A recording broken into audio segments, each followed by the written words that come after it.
Salut les BizDev, aujourd'hui on va voir comment scraper une liste d'entreprises avec leur chiffre d'affaires annuel correspondant. Le but de cette manipulation, c'est que si vous êtes dans une mission par exemple, où vous avez des no-go, je sais pas, les entreprises qui en font moins de 2 millions de chiffre d'affaires annuel, ou alors plus de 2 millions de chiffre d'affaires annuel. Si vous avez des no-go, vous pourrez les trier. Ou par exemple, si vous souhaitez approcher l'ensemble de ces entreprises, mais vous souhaitez envoyer une campagne différente, avoir un discours différent pour les entreprises, je sais pas, qui font plus de 10 millions de chiffre d'affaires, et celles qui font entre 10 et 1, et celles qui font moins de 1. Ça vous permettra d'adapter votre discours en fonction du chiffre d'affaires de l'entreprise. Alors, premièrement, pour ça, déjà, il faut aller sur un site qui liste les entreprises et qui mette à côté le chiffre d'affaires annuel correspondant. Il y en a pas mal. Moi, j'aime bien utiliser Berif.com. Parce qu'ils le font. Là, pour le coup, je cherchais des entreprises dans le domaine du textile. J'écris Vérif textile. Et puis après, je cherche et je tombe du coup sur la page qu'il me faut. On peut voir sur cette page va apparaître le nom de l'entreprise avec son chiffre d'affaires. Et du coup, moi, ce que je veux, c'est du coup scraper le nom de l'entreprise et le chiffre d'affaires pour les retrouver sur le même tableau Excel. Alors, pour faire ça, on va utiliser un outil qui est Data Miner. Il y a Philippe qui avait déjà fait un tuto sur cet outil. Du coup, je vous invite à aller le voir si vous avez un petit peu de mal avec cet outil, parce qu'il a fait un tuto qui était très complet. Euh, donc on attend que ça charge. Data Miner, faut savoir ce qui est intéressant avec Data Miner, c'est qu'on peut tout scraper, on peut même scraper sur plusieurs pages. Tout est expliqué en anglais. Du coup, si vous parlez anglais, c'est plutôt simple. Mais encore une fois, n'hésitez pas à aller voir le tuto de Philippe si vous avez des questions. Du coup, je clique sur Make Your Own Recipe. En gros, faire ma propre recette, ma propre programmation pour expliquer à Data Miner ce que je souhaite scraper sur ce site. Du coup, je vais à To Type. Du coup, là, il va vous proposer ou alors vous voulez scraper une liste, ou alors vous voulez scraper les détails d'un profil. Là, pour le coup, moi, je veux scraper une liste, du coup, je laisse comme c'est. Ensuite, je vais aller dans Rows. Là, c'est pour lui expliquer quelle ligne je veux prendre. Alors, je clique sur le petit bouton bleu. Ensuite, tout est expliqué. Alors, ce qu'il faut faire, c'est placer sa souris sur la première case qu'on veut scraper, et puis appuyer sur le bouton 1.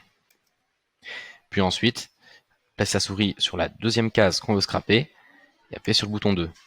Et de là, Data Miner comprend lui-même qu'il doit scraper l'ensemble des lignes, les 500 lignes. Je confirme. Hop, c'est parfait. Et maintenant, on va passer à l'onglet 4. L'onglet 4, c'est celui des colonnes. Expliquer à Data Miner, après leur expliquer que je veux les 500 lignes, je vais expliquer quelle colonne je veux de ces 500 lignes. Donc ici, pour le coup, moi, je veux le nom de l'entreprise avec le chiffre d'affaires correspondant.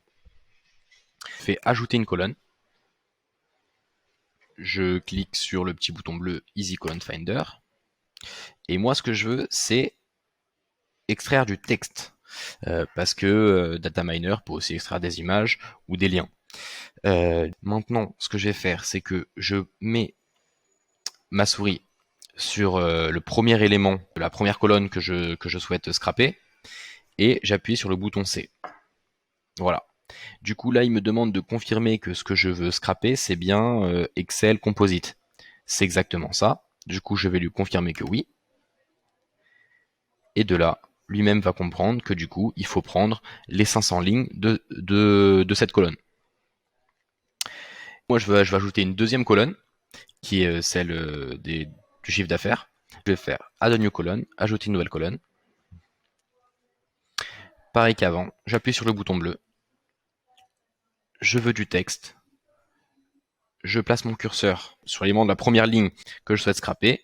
J'appuie sur C. Il comprend. C'est bien 274 446 829 € que je veux scraper. Je mets confirmer. Lui de là va comprendre qu'il doit prendre les 500 lignes de cette colonne. Et donc voilà, là j'ai scrappé mes 2 colonnes. Ensuite, vous avez l'onglet navigation qu'on va pas utiliser maintenant.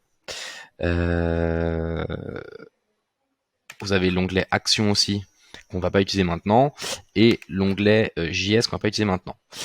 Pourquoi? Parce qu'il y en a un qui sert à reproduire un comportement humain sur un site internet parce que certains sites ne permettent pas de scraper si facilement. Il y en a un autre qui est plus le 7, c'est plus des trucs de programmation que je vais pas utiliser maintenant. Et puis l'autre sert à scraper sur plusieurs pages. Là pour le coup j'ai qu'une page, du coup ça m'est pas utile. J'ai directement passé au 8. Voilà. Du coup là je vais pouvoir donner un nom à ma recette. Je vais l'appeler test 4. Le but de donner un nom à sa recette est que la prochaine fois que je vais retourner sur un site de vérif tel que celui-ci, même si c'est pour un autre secteur, le secteur agroalimentaire ou je sais pas, et avec cette recette, j'ai pas besoin du coup de tout refaire. Il saura qu'il doit prendre la colonne des noms et la colonne des chiffres d'affaires. Voilà. Du coup, je fais Scrapping Data Miner. Là, ça va m'ouvrir un onglet du coup de Data Miner qui va me montrer un aperçu de ce que je viens de scraper.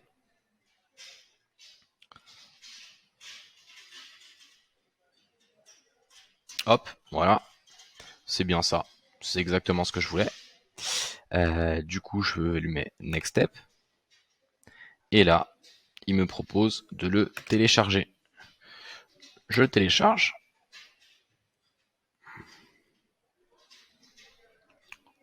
Je vais lui donner un nom.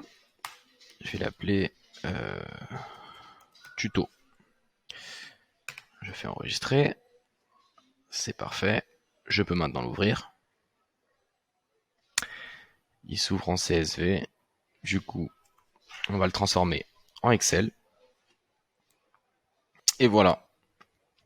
J'ai ici mes 500 entreprises du secteur textile avec chacune le chiffre d'affaires annuel qui lui correspond.